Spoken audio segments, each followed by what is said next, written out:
Hello, everybody. Welcome to Inside the Booth. I am your host, Dan the Law Arena. That countdown was a little short, but today we're here with an awesome guest, and you might know him. If you do, you love him. If you don't, you're gonna love him. His name is Shawn Cash. He is from the wonderful YouTube channel Try to Finish Something, and yeah, it's gonna be a great interview. What's up, Shawn? Wow, if you know him, you love him. I like it. That's it. That's it.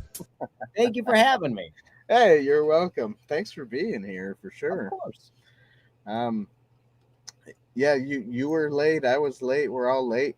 Um, It and is true. the co-host got sick, so she's not here. So Wow. you know, it's gonna be a fun night. Yeah. Of course, always is though. Um, Josh Watts, the maker, you probably know him a little bit. Yep. He said before we started, he says he's watching on his big screen TV because he's a big fan of yours. Oh So wow. Well, that's nice.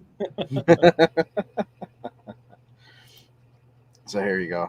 He says Shawn Cash is awesome. That's right. So the last thing I watched of yours was, I think, a month ago or so. Okay. Was your I kind of only got halfway through your podcast through. It's okay. You were like one of the 10 that watches those. Oh yeah, I think they're fun, especially your intro there. Um, so yeah. So, anyways, everybody, if you don't know Shawn, he is on YouTube. He's got a YouTube channel, obviously. There, Try to Finish Something, and all his links are in the description below. I don't know if I got everything, but I'm pretty sure I got most of your stuff. Probably Um, most of it. I got let's see here. I got your YouTube channel, your Twitter, your Instagram, your. I don't think I did the Facebook one, but And I got.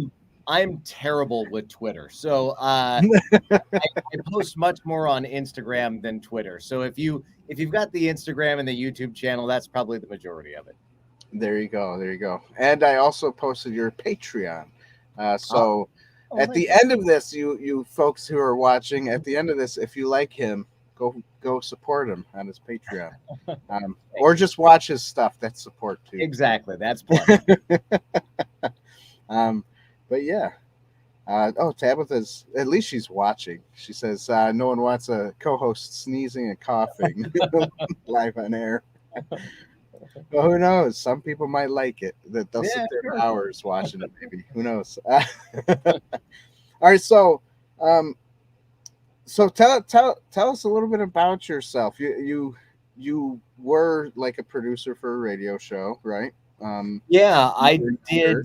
I did morning radio for. I was at the host of a morning radio show for 18 years. Did it for a very long time, and then started my own company creating radio stations for businesses. Oh, that's cool. Yeah, So so how? Okay, so question: how would that sure. work? All right. You created a radio station for companies, right? Yeah. So I'm trying to see if Yeah. I So have one around here. Give me 1 second. I'll give you a visual aid. okay, sounds good. Scooch.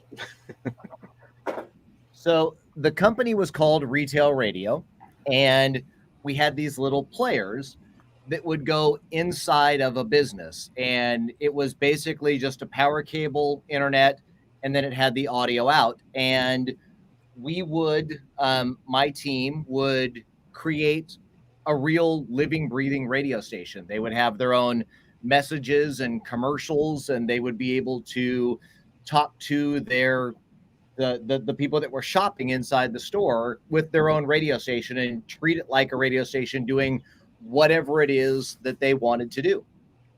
Okay. That's cool. So it's kind of like what Walmart has playing now. They used to do like music, but now it's like sometimes they have like radio stuff, and you hear people talking in the background, So, whatever. so funny that you mentioned to Walmart. Walmart was our client.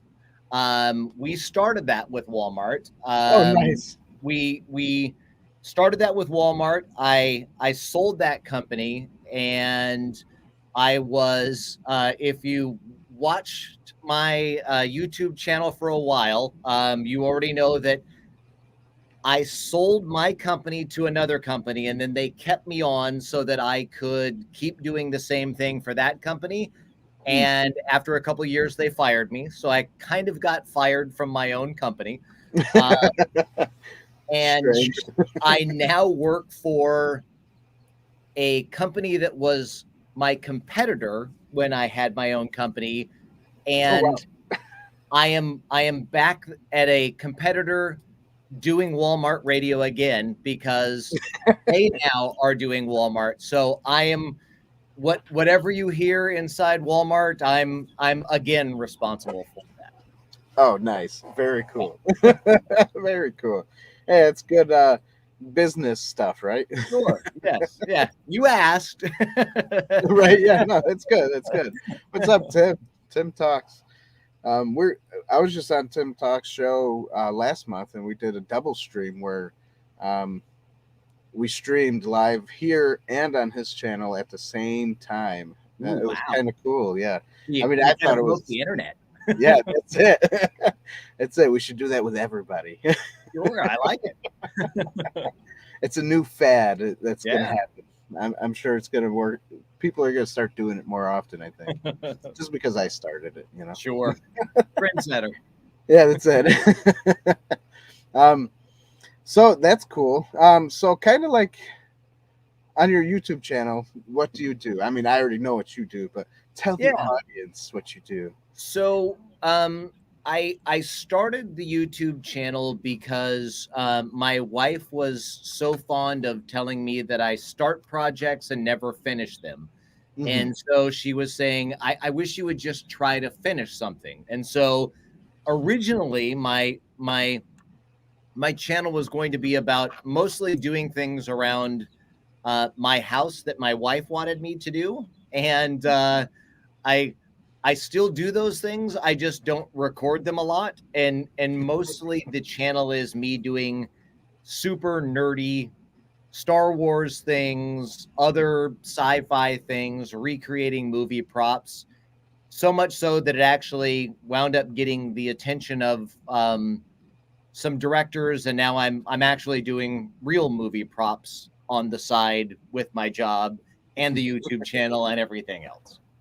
That's awesome. I was actually gonna go there if you didn't mention it. So Sure. how? So what was it like, or how did it come about when you did get the job for doing movie props? Yeah. So I would say it was maybe 2 years ago on May the 4th. A local television show did a story on my YouTube channel because they wanted to talk about Star Wars on May the 4th for May the 4th be with you. And so they Right. sent a guy up to my house and they spent 3 hours in my shop and talking about Star Wars things. And Nice. that got a director. It got me noticed by a director who said, "Hey, I have a prop that I need built. Would you like to build me a fake bat? I know it's not Star Wars, but if you could build me a fake bat, I have a movie coming out called Amy's F-It List, and I have the character Amy going to beat this pickup truck, and I don't want to use a real bat. And can you do it?" And I said, "Yeah, when do you need it?" And he's like, "Next week." And I went, "Sure, I can do that." So I did that, and doing that, when you work on a set, there are a lot of other people that were hired just like you were that work in a lot of other industries. And so I did that, and the first assistant director wound up in another project about 6 months later, called me up and asked if I would build a prop for that movie. And while I was on set, the director liked what I was doing and said, "Hey, can you build this?" And he kept giving me more things to do. And after a little while, he said, "I actually need you here every day I shoot." And I said, uh, "Why?" And he said that I want you to be in charge of the entire set and make sure everything looks correct on set. And I'm going to have you be my art director. And I want you to do all the props, decorate all the sets. And he gave me probably the most flattering compliment. I don't do well with compliments. And he gave me a super flattering compliment. And he said, "Hey, look, the production's better every day that you're here. So I don't want you to not be here." And so Nice. which I found very flattering. And so I did that movie that just wrapped up towards the end of last year, and I have a couple directors that have sent me scripts for upcoming movies that are going to be shooting, and so I'm just trying to pick and choose and see which ones that I'm going to be working on. But the ones that I have are all horror scripts. So Okay. there's one that I'm probably going to do that they want me to be the art director again, and there are a lot of props in this one, but they'll be fun. Nice. Yeah, Yeah. of course, of course. And it's okay to do horror because it's getting your foot in the door to do Yeah. more. So Yeah, exactly. it's got to be fun, right? Yeah. It's I find it I like the challenge of it. What I found interesting is you wind up getting tasked with a bunch of things and no time to do them, and it's a lot of late nights, and it's a lot of trying to figure out ways to do a speed build and to try and create something that you may not be completely happy with the result, but on camera it winds up fitting the need and doing what you want. It's a Nice. blast. It's a lot of fun. Yeah, it sounds like fun. Yeah. Sounds like fun, and I'm sure it is fun. Like movie making's got to be pretty fun to do. For the most part, the majority of it. Yeah.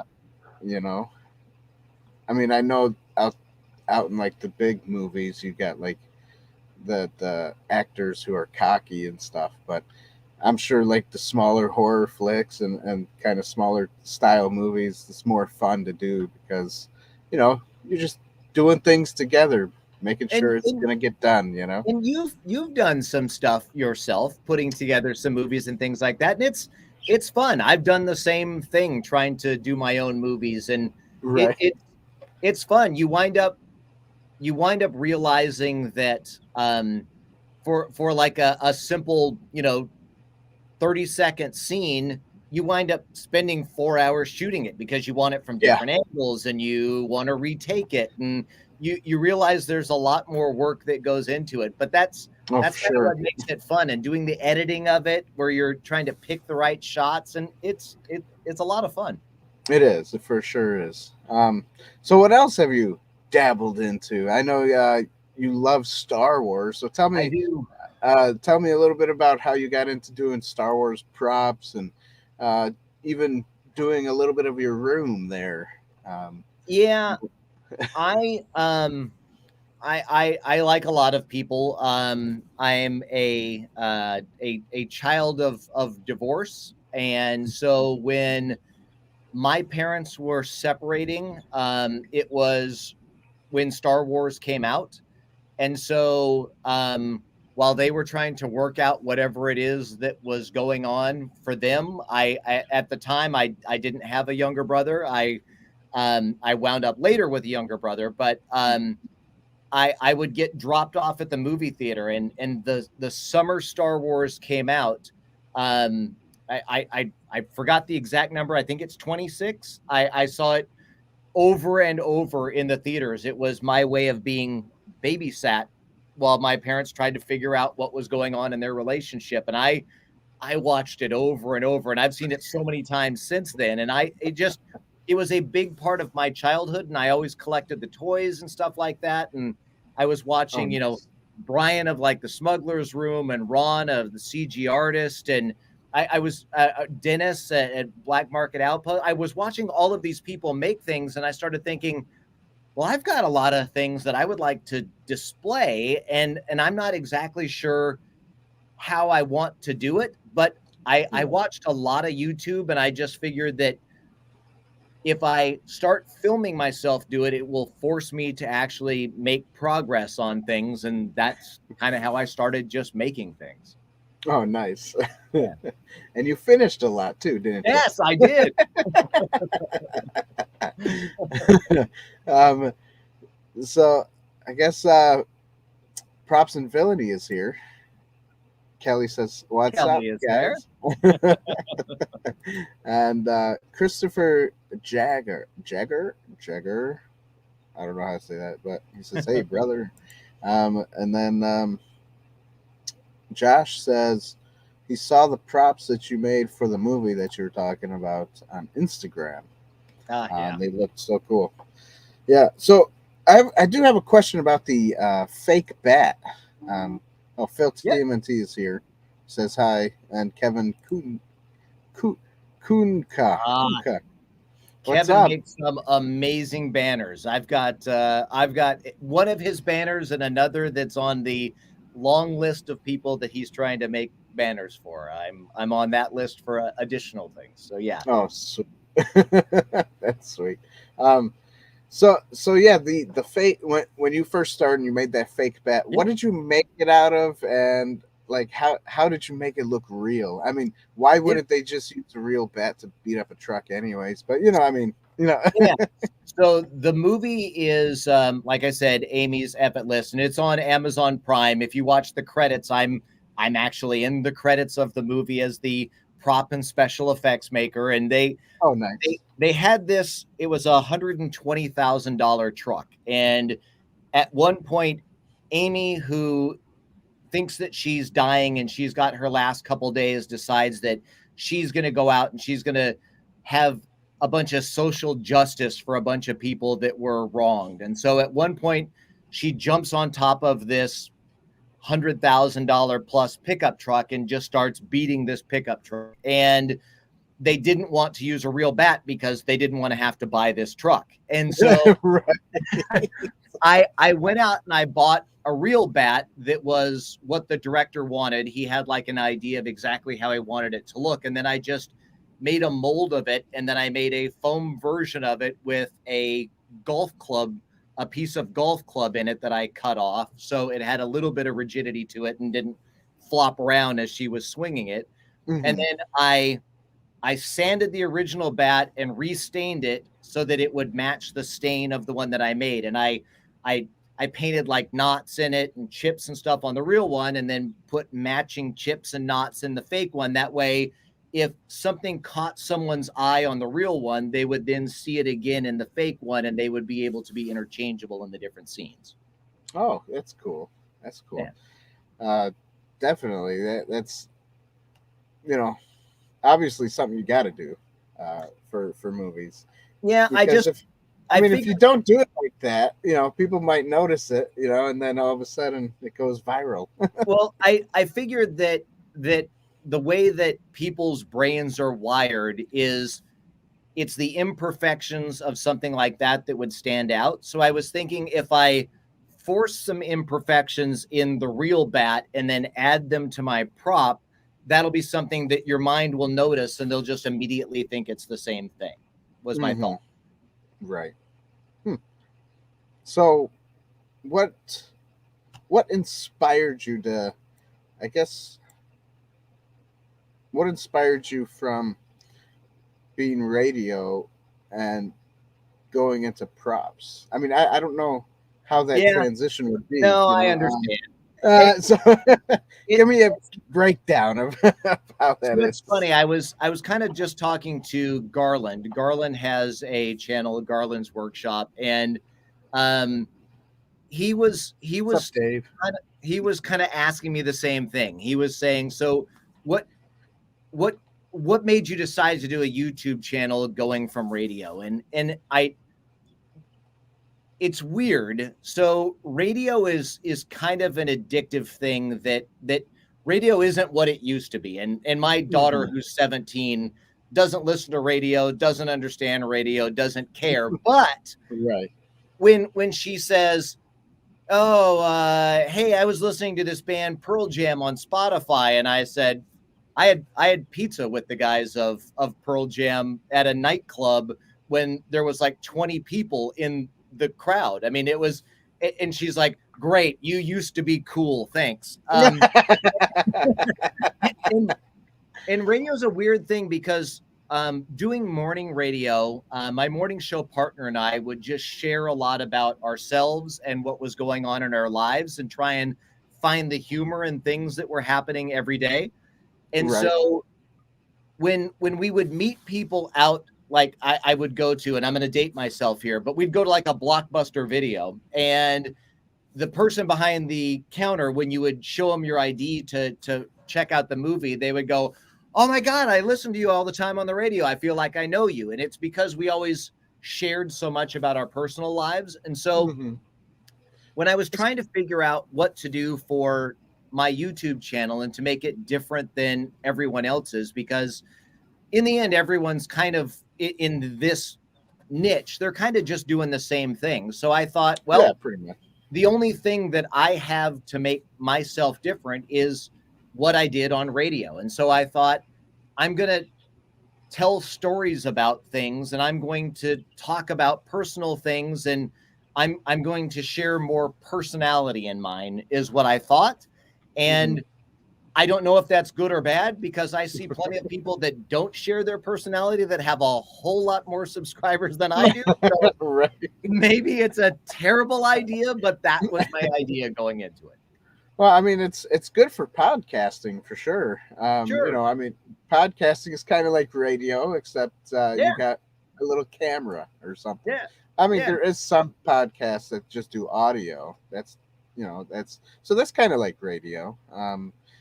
They just don't play the music part, you know. So my idea was I would sometimes do what I call podcasts, where I would just kind of talk to the camera, and then the rest of my build videos, which is more, I believe it was Odin who referred to his as more like a cooking show where he just does it, doesn't necessarily explain how to do it.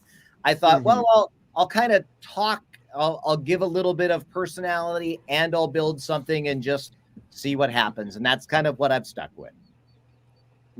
It's beautiful. Oh. I mean, I enjoy watching your stuff. So yeah, Odin makes, right? You've been on his show, you've done stuff for him. How did that happen? So I have, if anyone has one, remember those old really big iOmega zip drives? They were the floppy disks that iOmega made, and I have one that I would love to be able to get some images off so that I can really embarrass Odin. So back when I did morning radio, I put on a comedy show called Cupid's Big Fat Hairy Comedy Show. And we had a bunch of comedians, and we used to do it every year at Valentine's Day. And the idea was, for those that didn't have Valentine's, they could go to this comedy show. And I needed someone to play Cupid. And so on the air, we said, we need a big guy that's willing to wear a blonde curly wig, put on a diaper, and let us take pictures of him for the backdrop of Cupid in this comedy show. And Odin called up within like seconds. As soon as I asked, he's like, "Yep, I'll wear a diaper. I'll do it. What do you need me to do?" And he posed in a diaper and with his little tiny bow and arrow and this curly wig, and he was brilliant. And he was so good and so not caring that we were taking pictures of him barely clothed in this outfit. And so it immediately created a friendship. And I did a lot of things with Odin in the radio days. I've been friends with him for probably 15, 20 years. And so as soon as I started a channel, he reached out and started giving me advice on everything I was doing wrong.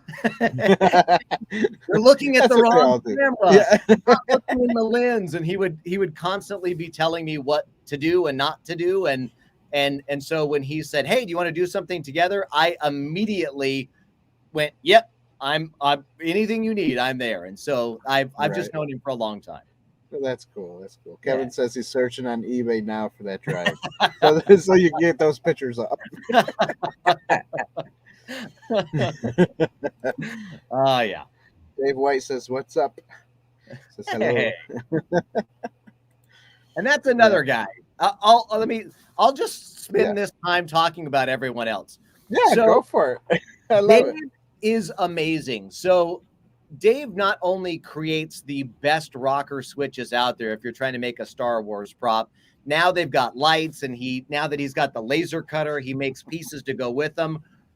Dave has been more help than probably almost anyone in the community. I mean, he is a guy that is willing to go above and beyond just to help you out. And he asks for nothing in return.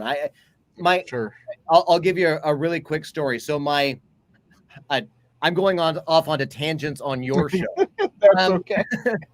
That's what it's all about. My wife is really into horses, and she on her trailer they have these little plastic these little clasps that keep the sliding windows on the horse trailer closed, and one of them broke. And so she went and looked at the trailer supply place, and they said it's like $700 for a new window, and they wouldn't just sell her the piece.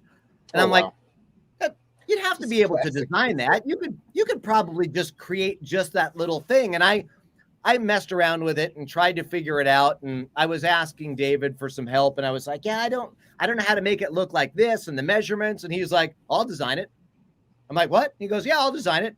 So not only did he design the whole thing, I printed it out on my resin printer, but he said, hey, if that one works, I'll print you one in something that's a little more flexible. I'm like, let me pay you for something. He's like, nah, I don't know. I mean, I love the Star Wars community and how helpful everyone is. I mean, it's an amazingly helpful group of people, and it's just fun.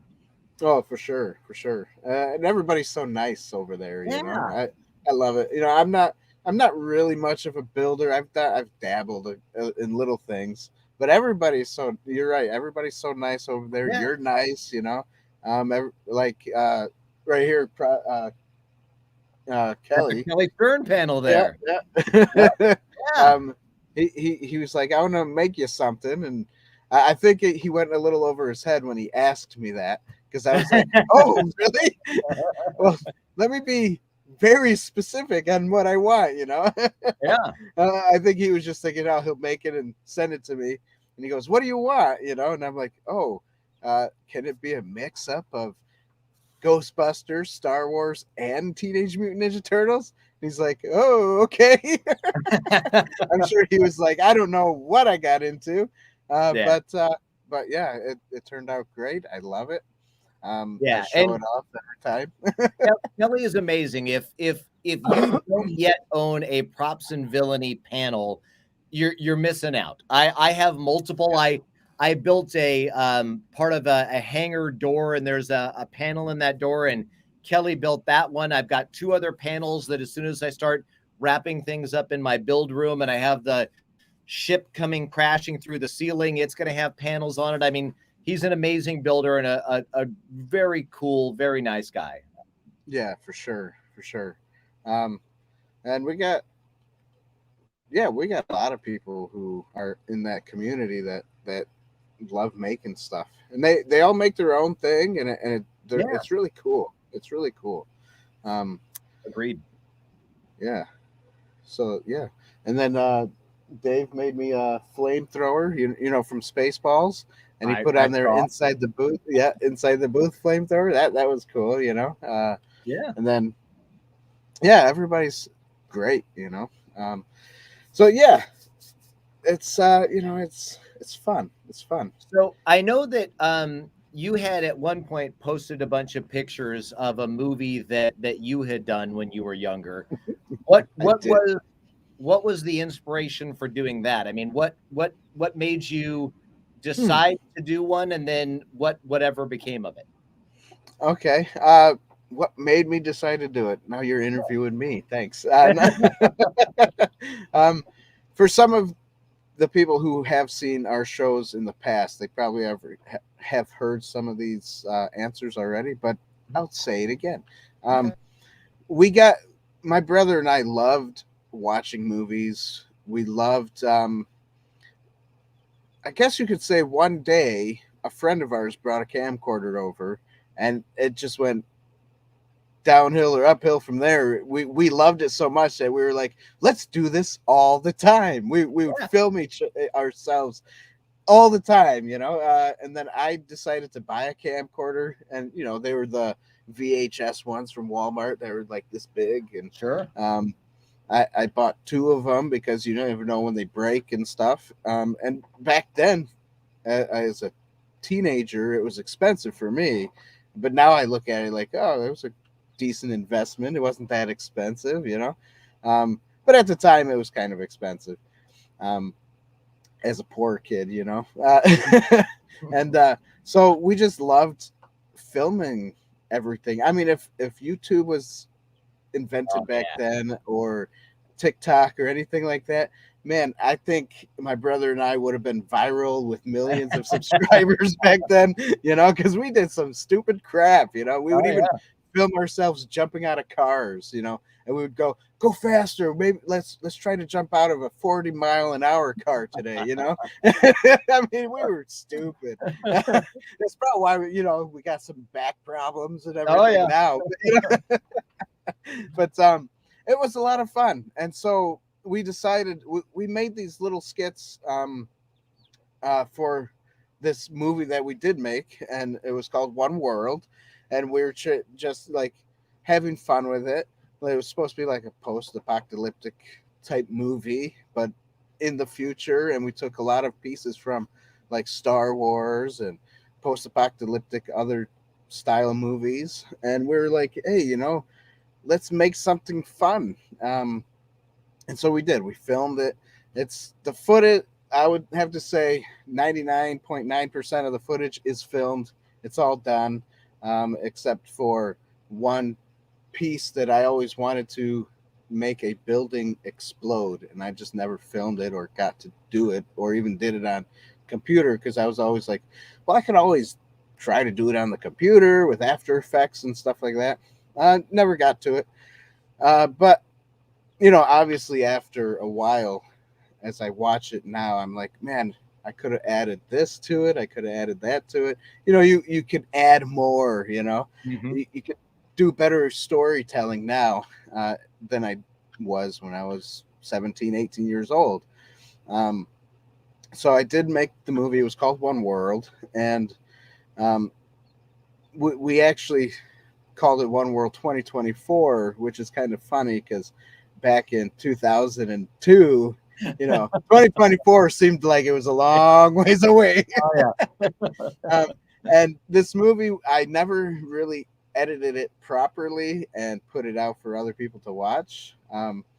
I've had bits and pieces of it, like you said. You've seen some of the bits and pieces and stuff, um, which I should probably try to finish it up, try to finish something, and throw it up there before 2024 happens. But it was an interesting time of our lives to do this, and I had the props that we had were like toys basically, Sure. and we just used what we had, and we I had this laser tag thing that we used for like the we took this obviously from Star Wars, like Imperial troopers, but they were, Sure. they didn't have all the cool outfits and stuff. Right. It was just, laser tag, chest piece, camouflage, and a paintball mask, and the laser gun, It and worked. it worked exactly. And the reason why we did the paintball mask is so that we could use one person as many people, All of them. Yes. because we didn't have too many people to film with. I would say we probably had a good 20 people all together Oh, in the wow. whole, for the whole movie. So it was good, but it took a span of like 2 years to film. Mhm. And, but we did have a fun time doing it. And then obviously you get those weird days where you're filming And me personally, I'm a perfectionist, so if it doesn't go the way I think it should go, I get Yep. upset.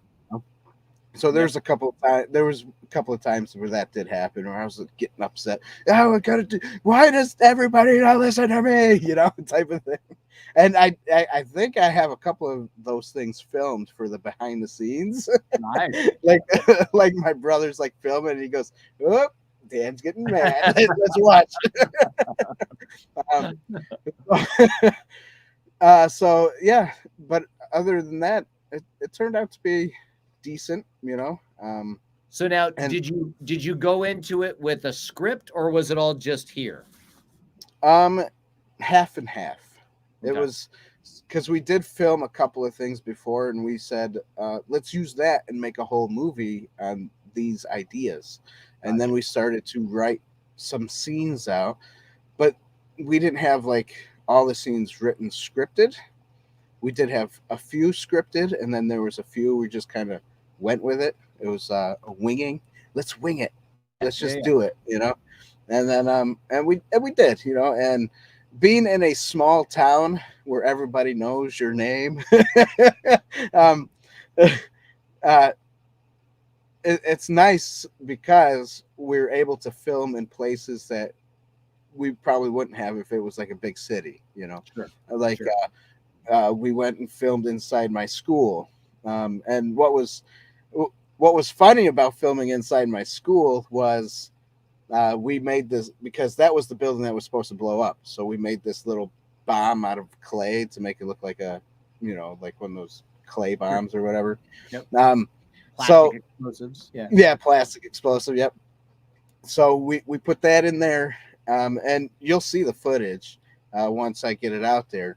Um, and what was funny was it was Super Bowl week, so it was winter vacation or something like that when we filmed, and Super Bowl Sunday after because we filmed on Saturday, and then Super Bowl Sunday is when I kind of got stuff together because we filmed it and we grabbed the stuff and we left and we stayed up till like midnight, went to sleep, and then the next day I was going through everything, folding and putting things away, organizing it because I use the same stuff to film at other times, and the clay bomb was missing. And I go, oh no, inside the school. Oh. So I called up a teacher friend of mine. I go, and his name is Shawn. It's fun. I go, Shawn, I need your help, man. I go, I left something in the school. I really need to go get it before Monday. I said, I really have to. Please, please, please. And he goes, it's Super Bowl Sunday. What do you want me to do? I'm watching the football game. I go, he goes, why don't we wait until a commercial comes up and then we'll go over there real quick and you can go inside and grab it for me. Or I can go inside and grab it. And so he was okay with that as long as it was a commercial break. And man, oh man, thank goodness for my teacher Sean Balicki, because if that didn't happen, I probably would have been in trouble, real bad trouble.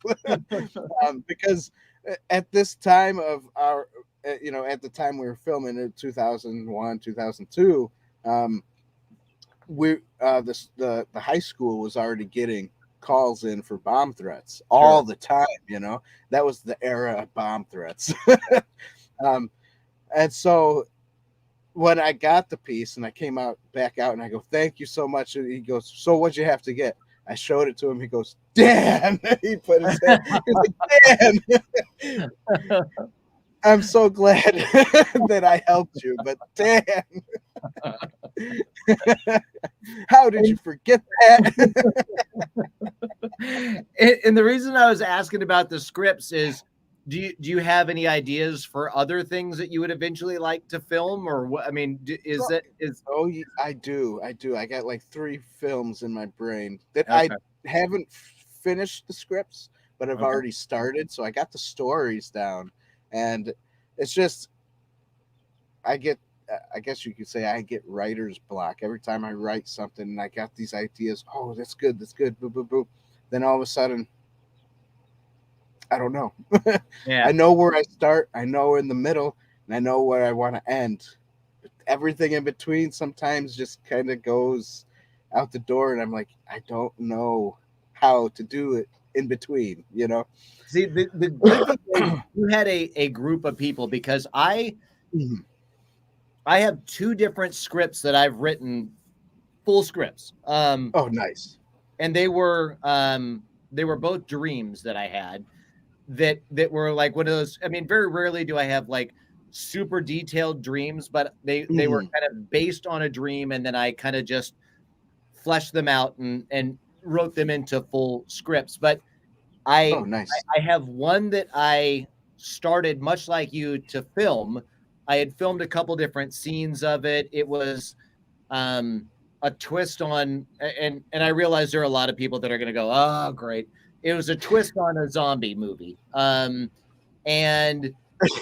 it was it was a twist that I still to this day haven't seen, and this was probably 10 years ago that I started filming some scenes for it. My problem was everybody thinks I'm an idiot, and it was just me by myself. So Right. much like you in the masks, I was every character in it. So I had to, set up a camera on a tripod, and then I would add shake later to make it look like and so all of it was me. I mean, I was all of the characters, and so it made it really hard, and that's kind of why I stopped working on that. And I had filmed probably 3 or 4 scenes, and now that I have a 17-year-old daughter that's really into film, and she makes her own shorts and stuff like that, she's like, why don't you rewrite that script into a short and get some nerdy people together and film it? And so I think There that's you great. go. You had 20 people that were willing to help you out, and eventually I would love to at least do a short in one of those, and maybe kind of pare it down so that it's easier. But I love the process and the creativity behind Yeah. ideas like you had, and starting to film it. I just think that's fascinating. Yeah. Yeah. I mean, it's fun too. It is Yeah, fun. I have a knack of getting people together to do things. So that to me that came kind of easy to get some friends together and just go film. And then when it became like I said, about 20 people, maybe more. I don't know. I don't really have the full count, but it was about 20 people. Some of the people that came were like friends of friends, where I didn't really know sure, them, but my other friends knew them. So right. it was so I now would say, okay, well, this is the day we're gonna film it. This is the time, and we're gonna go pretty much all day filming. And But now here's the question I have for you, because I, like you, am a perfectionist, and I like things to kind of work out the way that I want. And Mhm.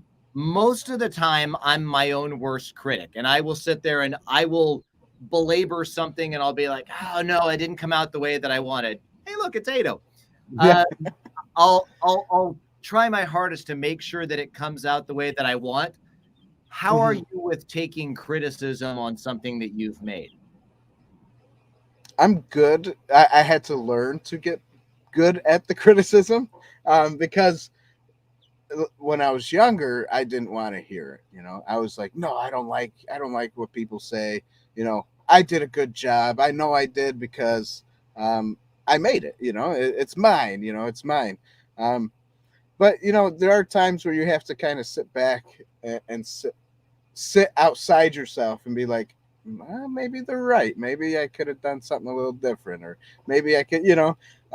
But definitely, it took time to be like that. Yeah. You know. Um, And and for me, I did radio for, like I said, 18 years. And mhm, radio, later in my radio career, I was the boss, so I was the one who would bring the other DJs in, and you'd listen to air checks and tell them what they're doing wrong, mhm, and what they're doing right.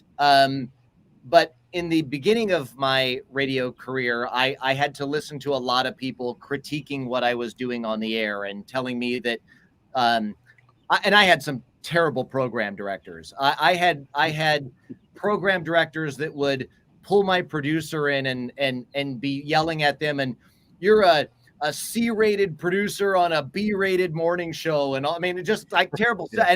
And so I had to get a thicker skin when it comes to exactly. And it kind of forced me to have a thicker skin, and I always kind of prided myself that I took that and I got a thicker skin, and that I was good at taking criticism. And I'm going to share something with you that so I posted in the Star Wars group. I had made a blaster. It was the Andor blaster from the Cassian Andor's blaster. And I had a couple people instant message me, and they were saying, hey, can you show a close-up of the grips?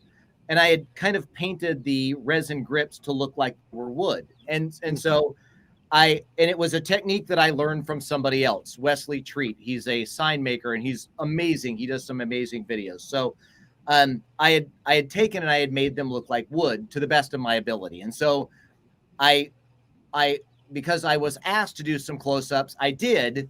And somebody in the Star Wars room group, in the builders group, said, "Oh yeah, they look fine. If you like a cartoony kind of look." And then I was like, okay.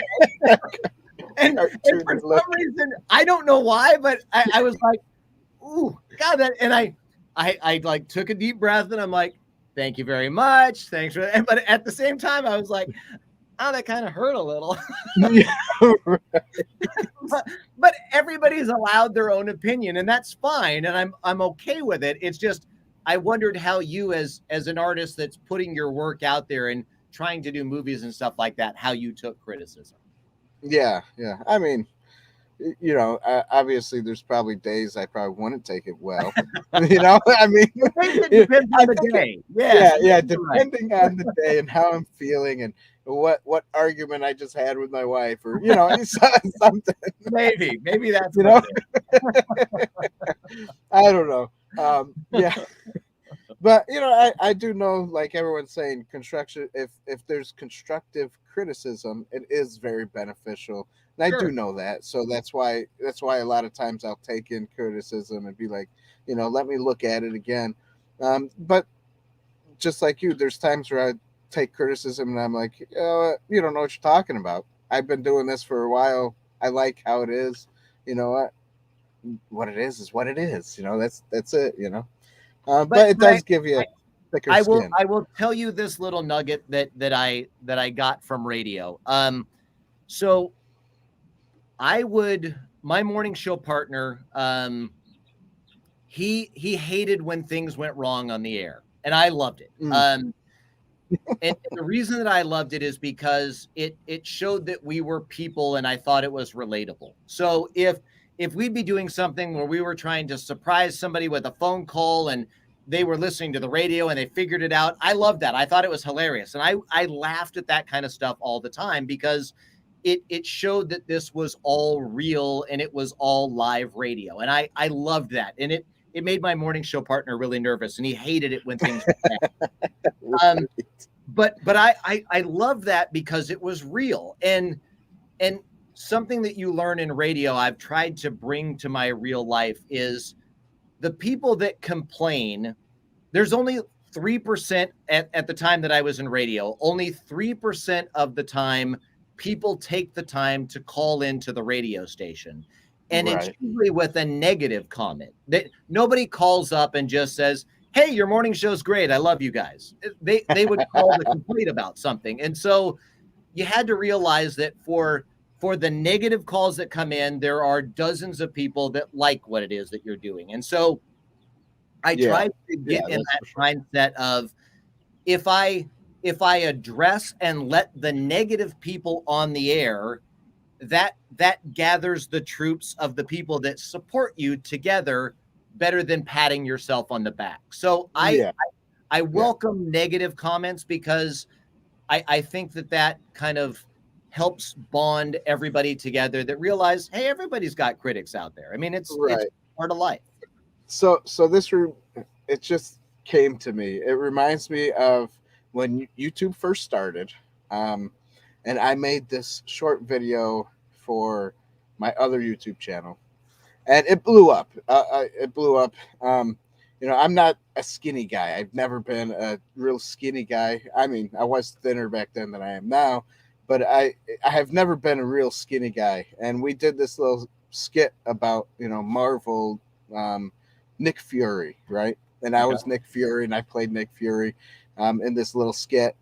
And my friend played the bad guy, and we didn't really come up with a story. We just shot at each other, and it was on green screen. My first time trying to do green screen, and I think it turned out okay. It's not the best, but a lot of people wrote on there, "Oh, Fat Fury, Furby Fury," or things like that. And back then, I was upset. I was like, "Why are people saying this mean stuff to me?" Sure. What I should have done was take that and start making short skits about Fat Fury or Furby Fury. I should have taken it and ran with it. I would have bought a t-shirt. Right. And if I took it and ran with it, obviously I would have probably millions of subscribers, and I'd be making videos all the time. But I didn't, because it hurt my feelings and I got upset, but now I can look back at it and laugh.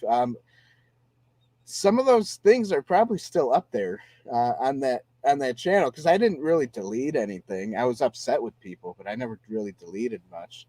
So those comments and everything might still be up there, but because it was Marvel stuff, it might not be. I don't know if it's like been shadow banned or whatever, but it was fun to make.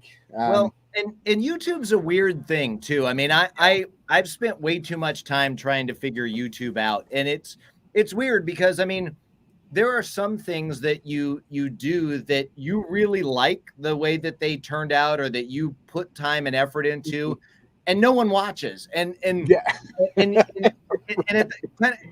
it's weird. It's hard to figure out exactly what, I mean, I have some sort of weird attention span thing that I have to constantly deal with, that I'm like in the middle of a build and I'm already planning multiple builds out, and I'm like purchasing things and trying to gather things together. I'm always thinking about something else, even when I'm doing something. And so that's how I always go off on all these tangents, because I'm always thinking about all these other builds. And I'm currently working on something that's a stolen idea from Props and Villainy, and I've seen there's been a bunch of people that are making Star Wars tools, and they've and so I want to make I have an idea to make my own unique version of some Star Wars tools, and I'm working on that. But at the same time, I'm already like working 3 props ahead in my head, I want to do, I've been watching a lot of spy movies and stuff lately, and Netflix has a bunch of them on there, and there's all these things. And so I want to put together it's so in, I've been doing way too much research. So there's it's called a drop dead kit.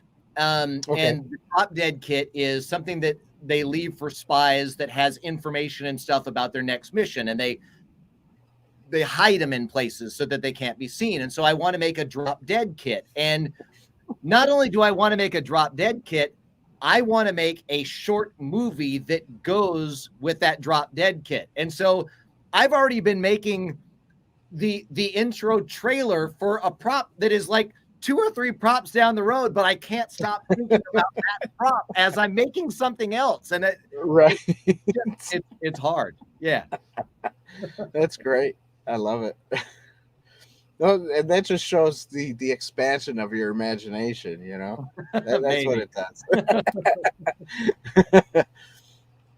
Yeah, sometimes, yeah. Well, I mean, it's kind of like making scripts or writing. Sometimes your mind goes somewhere else while you're trying to focus on something, that you're doing at in the moment, you know. Yep. Yeah, exactly.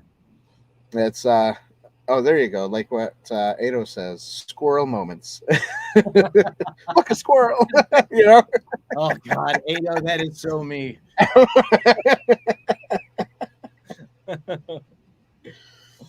Yes, definitely. That's cool. That's cool. But yeah, he says he's the same way too.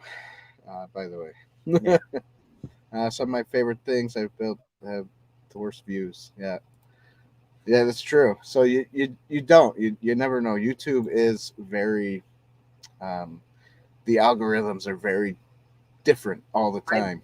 I've decided I have to stop paying attention. So, Yeah, like yeah, I did from the Wednesday Adams series. yeah. I That was made, great. I I love made that. the jar that has like the reanimation jar, and I made that. Mhm. My plan was I was going to do the body part that was inside of it, and I got so I I got so crushed that like there was like a few hundred people that watched that video, and it's like, well, I put a lot of time and effort into this, and I'm going to make the body part just because I want to do it to finish it and to Right. have that. And it's like that video was out months ago and it's only got a couple hundred views. I do like the Andor blaster pistol and it's got like 700 views. And it's like, what? Why not this one? I really like that. And so Right. it's just, it's weird. It's weird. It is. I've got to just learn to just do what I want to do and just, if anybody watches it, that's fine. I'm in the end, I'm just doing it for me anyway. I'm not trying to make a living at YouTube, so Right. I guess I should take a deep breath and just do it. That's it. That's it. I mean, the only thing that it might go viral with the Wednesday one is if you learn that dance that everybody does in the shorts, start doing it. You know, while you're making it, and then make it into a short. You know, Yeah, exactly. then you Exactly. might get like hundreds of thousands of views. Yeah, yeah,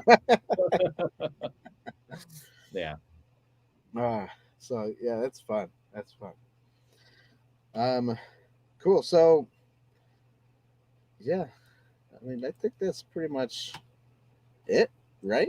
Oh, okay. Before we go, tell me which Star Wars movie is your favorite, Empire or Strikes Back. Empire Strikes Back. Empire Strikes Back. Oh, No, nice. no Me question. too. Me too. I think Hoth does it for me. I think that's why I like that one the best. Yeah, I loved the stop. So I was a big stop motion fan. So I originally my all throughout high school, I thought I was going to do character animation. I thought I was going to be a cartoonist. Straight out of high school, I went to the California State Institute of the Arts, and that's what I wanted to do. And I loved all the old Christmas cartoons with the stop motion and the reindeer, and I loved all of that stuff. And when the walkers started coming up in Hoth, I loved that. I mean, that was such an amazing scene with just how realistic those looked, and tying them up with the speeder cable and stuff. I loved that. And that movie had so many cool moments. First of all, I'm a big if I could turn this and show you, I've got stormtrooper heads everywhere. I am a big nice. I am a big stormtrooper fan. I love the soldiers of the stormtroopers and the they're very cool. My kids are always saying, "How come you like the bad guys?" Because their costumes are better. And yeah, the costumes Empire are cool. Strikes Man. Back has, I mean, the bounty hunters up on the when they're lined up there and I mean, it's got so many great scenes. I loved Empire Strikes Back. Yeah, definitely. I'm with you on that one. So I guess let's say throughout the whole Disney Star Wars, which show would be your I guess I could say that. Which show would be your favorite?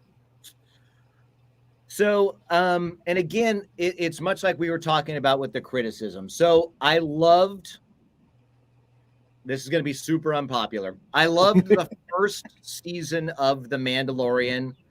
I'm having, I'm having a little bit harder time with season 3, finding that same love that I had for the first season. Right. I'm with you. I loved the Andor series because I thought it was something new that we haven't seen in Star Wars, and Yeah. Well, it was yeah, kind of that's it true. was kind of that it was the Bourne Identity meets Star Wars, and Right. I love that different kind of adult version of Star Wars where it was a little grittier and it just had Mhm.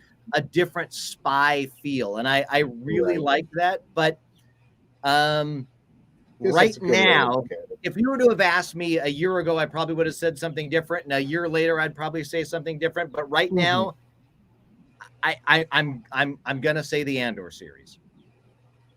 Okay. Interesting. Interesting.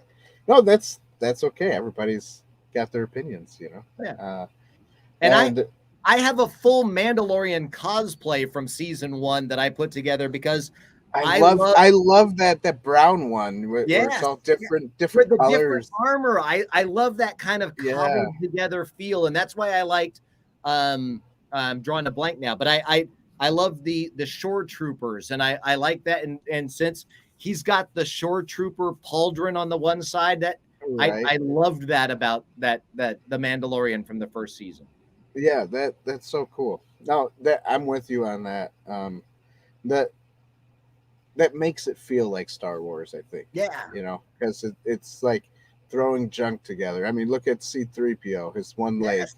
You know, I mean, you got that gold looking body, and then you got that one silver leg. You know, it's It's and I it's think, yeah.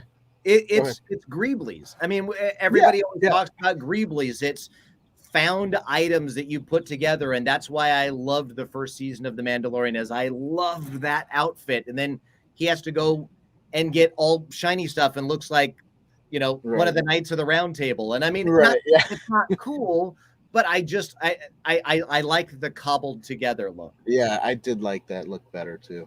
It definitely. Um, uh, yeah.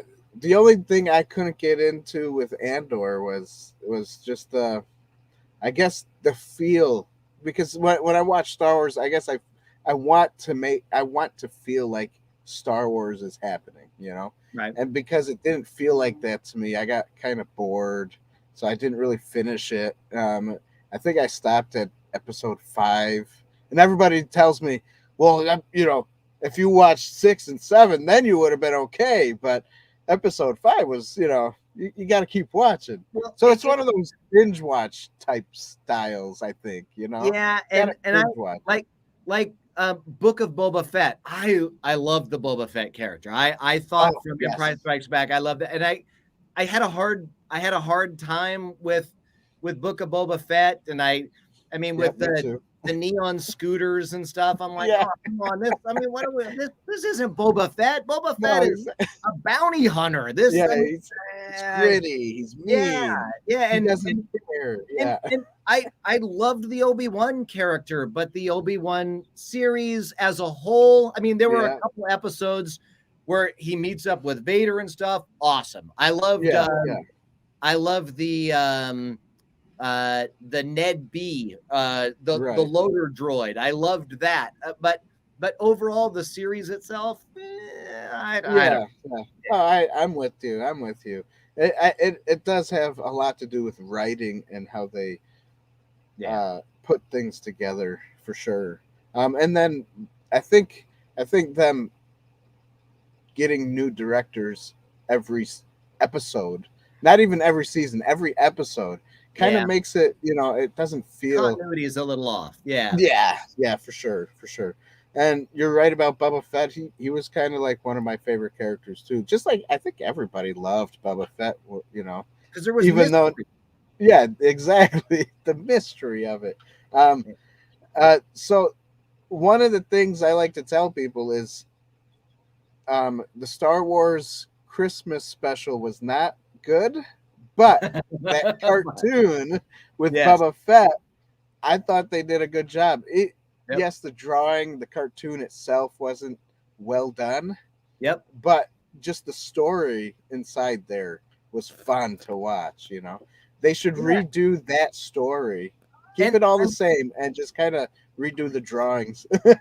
and speaking of back to that, and that's one of my problems with the Mandalorian is, so he had the Razor Crest and he had the rifle like Boba Fett had in there, and then they went blew the ship up and all of his weapons. I mean, I really like the new ship, but that'd be like in the second Star Wars they blow up the Millennium Falcon. It's like, why are you? I don't. Oh, I'll be honest with you. I think that's where the Mandalorian for me started going downhill, was after they blew up the Razor Crest. Yeah, because like, I don't know, I was kind of attached to the Razor Crest because that felt like, you know, Mandalorians, you know, because that's what they started with.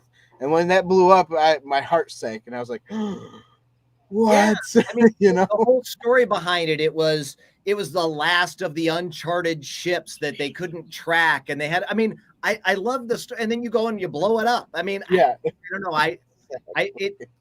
And I realize the cynic in me says, it's more chances to sell toys, and I don't like that. That's what I wind up feeling is all of a sudden he's got a new ship and it's like, yeah, well, they can sell another Lego kit now. And I don't know. Even though James Rocky, I loved his modeling of that. It was fantastic. But I wish they had just stuck with it like they did the Falcon. Yeah, exactly. Or like Slave One for Boba Fett. Yes.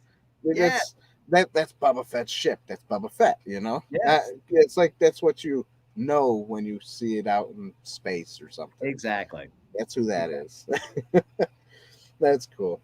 Well, good. I'm glad. I'm glad I got to talk to you. Glad we got to do this show. This was. It doesn't even feel like an hour passed. It's already been an hour 7 minutes. I don't want to hold you up too much, you know. But yeah, thanks for being here. But before we go, I have to obviously do my commercial, because I didn't do it halfway in between like I usually do. Okay. So yeah, everybody, don't forget to subscribe to the channel if you like what you see here. If you like our interviews, like with Shawn here, we do more interviews. We try to get at least 1 or 2 a month. Past few months we haven't been able to get anybody, but we'll start doing more interviews here on Inside the Booth. If you like what you see, don't forget to subscribe. Want to ring the bell? All right. Ding, ding. When you do ding that bell, you get notified every time we do a interview, or every time we go live, or every time we post a video. You will be notified, and you can watch it and say, what is Inside the Booth up to today? So there you go. Also, if you like what we do here, we have a Patreon page, Inside the Booth TV, and you can find us and become a Patreon member for just $1 a month. That helps us to do more of this that you see, because we are not monetized yet. We are almost monetized. So if you also do like what we do here, and let's say you like our stuff, but you don't really want to listen to our voices completely for 5 hours straight or something, put it on mute, hit a playlist, and just kind of let it run through, because we are at, 3,786 watch hours, and we need to hit 4,000 to be monetized. We're almost there.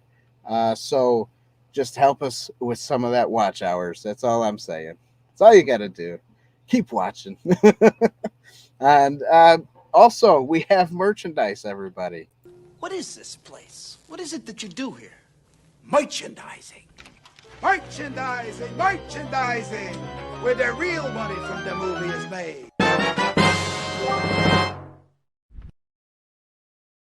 Oh, it's beautiful. So yeah, that is beautiful. Another way to help support the channel is by buying our merchandise. That, you know, we get a little payback from that. Plus, you get to wear our stuff walk around and people can ask you, hey, what's inside the booth? And then you can be like, oh, this is this cool YouTube channel that I watch. And sharing is caring. So if you share that on your shirt or even on social media, tell people about us. You know, if it spreads out wide, more people know us, and it'll help our channel grow.